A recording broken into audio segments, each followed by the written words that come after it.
Here we are looking at another fascinating aspect of 3D ultrasound, in which what we are trying to look at is, we are trying to look at the another dimension of looking at the uterus.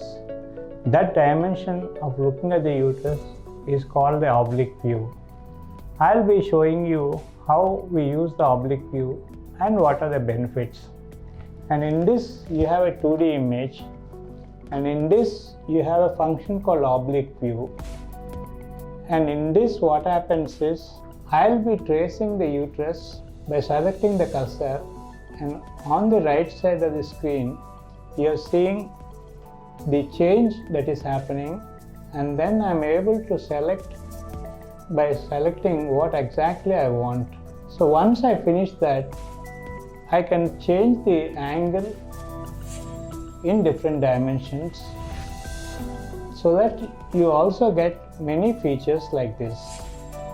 There is another feature called the line function, wherein you can take a section of the uterus, like here I'm selecting it and taking a section.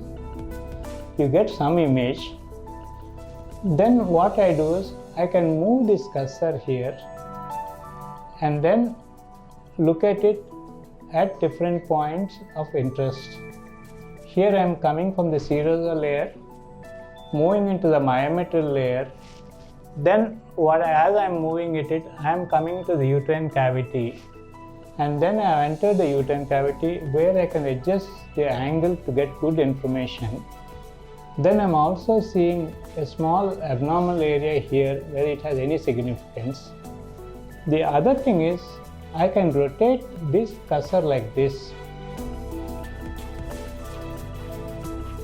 and then I can adjust this cursor and do a function called walk through. In this, as I walk through, I look at a section of the uterus where you're seeing all these images. I can adjust it and then look at it this way. By doing this, what happens is, you also know at each different point, if at this point I know whether there is any pathology here by looking here, any pathology in the endometrium here, and any myometrial pathology. This I can also change the direction and rotate it 160 degrees like this to look at the extent of separation. So essentially in this function you have two things, a horizontal walkthrough and a vertical walkthrough. This vertical walkthrough might in future replace the role of 3D and make this virtual hysteroscopy modality much more accurate with time. This is the area of development which will come maybe in the next 6 months to 2 years, depending on the application quality of the work that is being done by various manufacturers.